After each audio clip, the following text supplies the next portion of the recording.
ആ പരാതി വന്നപ്പോഴാണ് ശ്രീ ഗണേഷ് കുമാർ എന്ന MLA ആണ് അദ്ദേഹം പറഞ്ഞത് ഉടൻ തന്നെ വിളിച്ചുകൊള്ളു.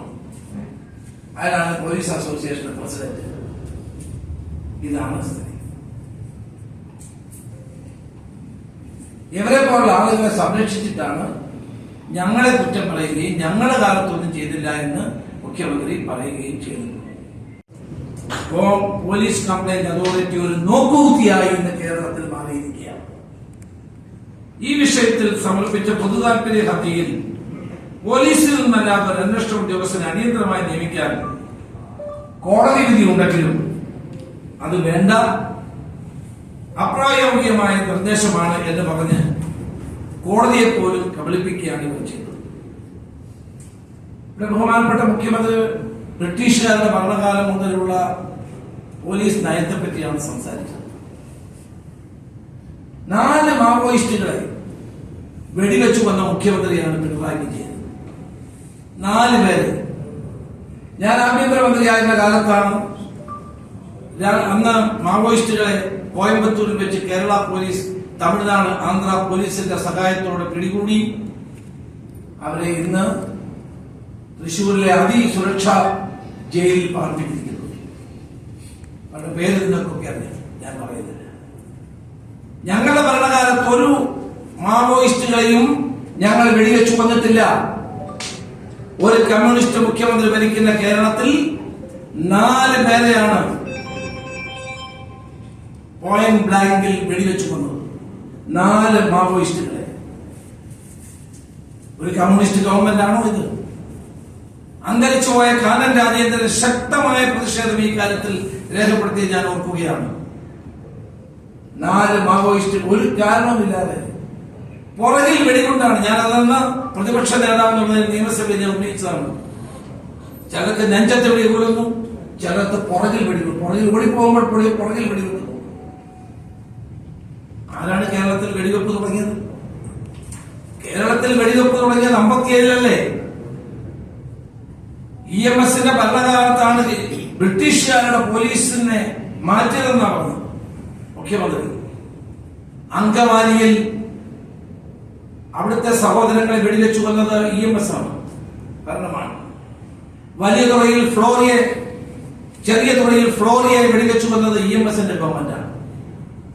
വലിയ തുറയിൽ വെടിവെപ്പ് നടത്തിയത് EMSന്റെ ഗവൺമെന്റാണ്. പ്രസിദ്ധമായ ചന്ദനത്തോപ്പ് വെടിവെപ്പ് ഇന്നും കൊല്ലത്തെ ജനങ്ങൾ ആവേശപൂർവ്വം ഓർക്കുന്നതാണ്. അവിടുത്തെ ആ രക്തസാക്ഷികളെ പറ്റി. ചന്ദനത്തോപ്പ് വെടിവെപ്പ് EMSന്റെ കാലത്താണ് ഉണ്ടായത്.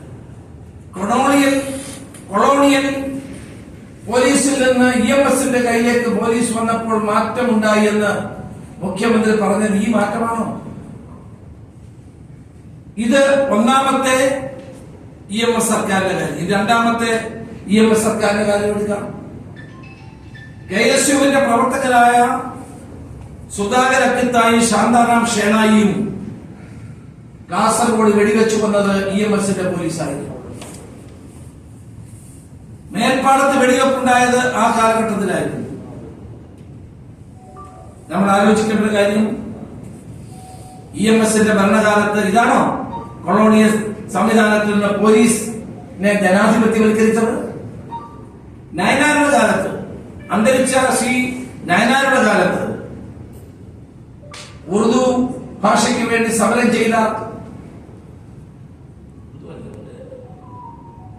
ചെയ്ത മുസ്ലിം ലീഗ് പ്രവർത്തകരെ മലപ്പുറത്ത് വെച്ച് വെടിവെച്ചു. 2 മുസ്ലിം ലീഗ് പ്രവർത്തകർ അവിടെ കൊല്ലപ്പെട്ടു.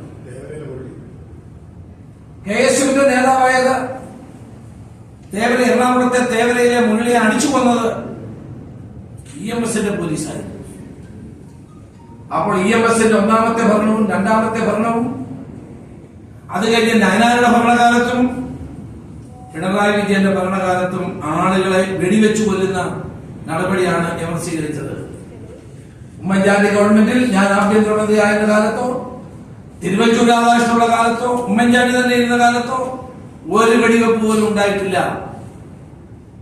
അത് മുഖ്യമന്ത്രി സൗകര്യപൂർവ്വം മറച്ചുവെച്ചു.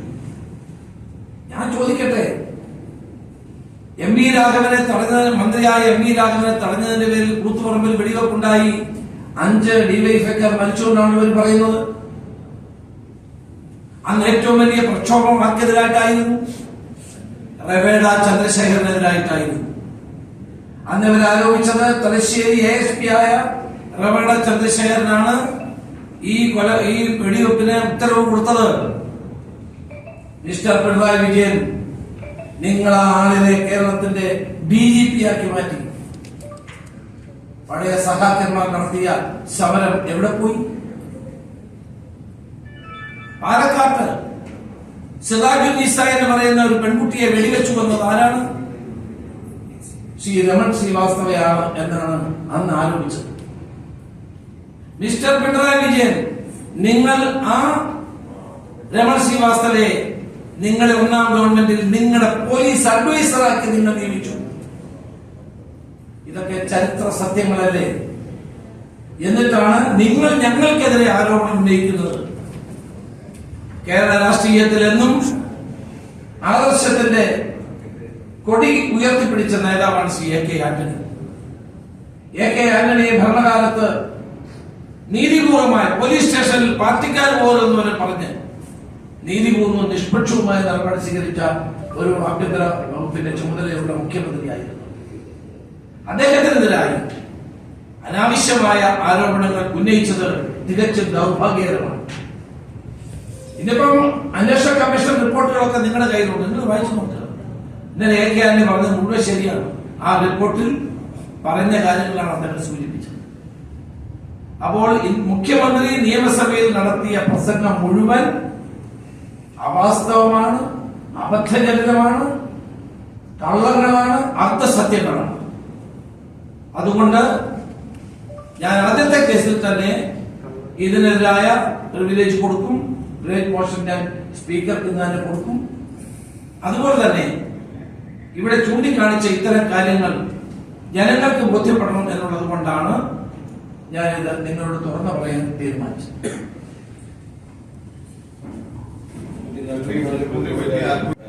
സർക്കാരിന്റെ കാലത്താണ് ഇടപെടലുണ്ടായത്. UDF സർക്കാർ ഒരാളെ പോലും നിങ്ങൾ ആരെങ്കിലും പിരിച്ചുവിട്ടോ അല്ലെങ്കിൽ നിങ്ങൾ ആരെങ്കിലും നടപടി എടുത്തുവെന്നോ അദ്ദേഹം നിയമസഭയിൽ അദ്ദേഹത്തിന് മുഖ്യമന്ത്രി ചോദിക്കുന്നത് അദ്ദേഹത്തിന്റെ കയ്യിൽ അതിലേക്ക് തെളിവുണ്ടായിട്ടുണ്ടാകും. അല്ലെ, ഞാൻ അന്നേരമാണ് പോയിന്റ് ഓഫ് ഓർഡർ ഉന്നയിച്ചത്. പോയിന്റ് ഓഫ് ഓർഡർ ഉന്നയിച്ച് ഞാൻ പറഞ്ഞത് എല്ലാ ഗവൺമെന്റ് കാലത്തും സ്വാഭാവിക എങ്ങനെയാണ് ഈ പോലീസുകാരെ പിടിച്ചിട്ടുള്ളത്? ഒന്നുകിൽ ലോങ് ആബ്സെൻസ്, ഈ കത്ത് കൊടുക്കാതെ അവധി എടുക്കാതെ പോകുന്നതാണ്. 2 ക്രിമിനൽ കേസിൽ പ്രതിയുള്ളയാണ്. അതുപോലെ തന്നെ ക്രൂരമായ കുറ്റകൃത്യങ്ങൾ ചെയ്യുന്ന ആളുകൾ, വിജിലൻസ് കേസിൽ പ്രതികളായി വന്ന ആളുകൾ, കറപ്ഷൻ കേസുകൾ, ഇത്തരം ആളുകളെയാണ് സാധാരണ രീതിയിൽ പിരിച്ചുവിടുന്നത്. അന്ന് നിങ്ങൾ പറഞ്ഞത് ശരിയാണ്, ശുദ്ധ നുണയാണ് മുഖ്യമന്ത്രി പറഞ്ഞത്. 144 പേരെ അദ്ദേഹം പിരിച്ചുവിട്ടു എന്ന് പറഞ്ഞു. എവിടെയാണ് 144 പേരെ പിരിച്ചുവിട്ടത്? 50-ൽ താഴെ ആളുകളെയാണ് LDF ഭരണകാലത്ത് 10 വർഷത്തിനിടയിൽ പിരിച്ചുവിട്ടത്. അതും കുറ്റവാളികളല്ല, ലോങ് ലീവ് എടുക്കാതെ ലോങ് ആയിട്ട് അബ്സെൻസ് ആയിട്ടുള്ള ആളുകളെയാണ് അവർ ചെയ്തത്. കുറ്റവാളികളായ ഒരു പോലീസ് ഉദ്യോഗസ്ഥനെയും ഇവർ പുറത്താക്കിയിട്ടില്ല. അവരകത്താണ്, അവർ അധികാരത്തിന്റെ തലപ്പത്താണ് അവർക്ക് ഇരിക്കുന്നത്. അതാണ് ഞാൻ പറഞ്ഞത്. ഉമ്മൻചാണ്ടി ഗവൺമെന്റ് കാലത്ത് 2011 മുതൽ 2016 വരെ 61 പോലീസ് ഉദ്യോഗസ്ഥന്മാരെ ഞങ്ങൾ പിരിച്ചു. അപ്പോൾ സഭയെ തെറ്റിദ്ധരിപ്പിക്കുകയല്ലേ മുഖ്യമന്ത്രി ചെയ്തത്? നാഷണൽ ക്രൈം റെക്കോർഡ്സ് ബ്യൂറോയുടെ കണക്കുകൾ അനുസരിച്ചാണ് ഞാനിത് പറയുന്നത്. ഇല്ല, മുഖ്യമന്ത്രി എന്നെ ചലഞ്ച് ചെയ്യട്ടെ. അപ്പൊ സഭയിൽ വന്ന് കഴിഞ്ഞകാല ഗവൺമെന്റുകളെ ആക്ഷേപിക്കുന്ന ഒരു നിലപാട് ഇപ്പോഴും തുടരുകയാണ്. ഇന്ന് ആ ഇതിൽ പ്രസംഗിച്ചവരൊക്കെ കഴിഞ്ഞ കാലത്തെ ഗവൺമെന്റുകളെ പറ്റിയാണ് പറഞ്ഞത്. അതാണ് EMS വരുത്തിയ പോലീസിലെ മാറ്റം. അതാണ് ഞാൻ എത്ര വെടിവെപ്പ് EMS നടത്തിയത്.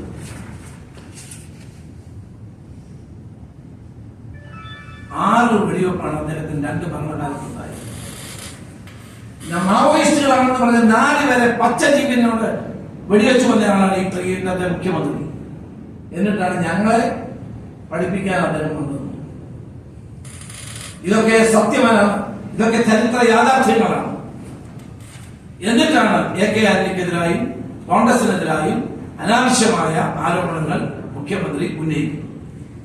കെ ആന്റണിക്കെതിരെ ഇങ്ങനെ ഒരു പരാമർശം മുഖ്യമന്ത്രിയുടെ ഭാഗത്തു നിന്നുണ്ടാകുമ്പോൾ സഭയിൽ അതിനൊരു വ്യക്തമായ ഒരു പ്രതിരോധം പ്രതിപക്ഷത്തിന്റെ ഭാഗത്തു നിന്ന് ഉണ്ടായില്ല എന്നത് മാത്രമല്ല, കഴിഞ്ഞ ദിവസം അദ്ദേഹം തന്നെ വാർത്താ സമ്മേളനം നടത്തി വിശദീകരണം നടത്തുമ്പോഴും തനിക്ക് വേണ്ടി സംസാരിക്കാൻ ആരും ഉണ്ടായില്ല എന്ന ഒരു ഖേദപ്രകടനം കൂടി ഉണ്ടായിരുന്നു. സാധാരണഗതിയിൽ അടിയന്തര പ്രമേയം ചർച്ച ചെയ്താൽ പിന്നീട് മുഖ്യമന്ത്രി മാത്രമേ സംസാരിക്കാറുള്ളൂ.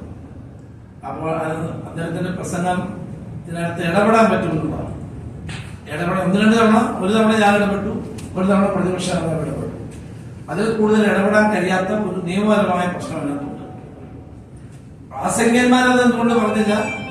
കാരണം അന്നേരം അവർ പ്രസംഗിക്കുമ്പോഴേക്കും ഇഷ്യൂ ഉണ്ടായിട്ടാണില്ല. അതുകൊണ്ടായിരിക്കും ഈ ചന്ദ്രശേഖരനാണല്ലോ പ്രധാനമായിട്ട് ഈ ശിവയുടെ കാര്യത്തിൽ ആന്റണിക്കെതിരെ കാര്യമായിട്ട് പറഞ്ഞ ഒരാൾ ഈ ചന്ദ്രശേഖരനായിരുന്നു. അപ്പോഴും ഇടപെടാമോ അതിനൊരു സാഹചര്യം ഉണ്ടായിരുന്നില്ല. അത്തരത്തിലുള്ള ഒരു ഇടപെടൽ പ്രതിരോധം കുറഞ്ഞു പോയി. ഇതടക്കമുള്ള എല്ലാ കാര്യങ്ങളും അത് ഞാൻ ആ സമയത്ത് ഈ ചന്ദ്രശേഖര പ്രസിഡന്റ് ഞാൻ സഭയിൽ ഇല്ലായിരുന്നു, ഞാനില്ലായിരുന്നു.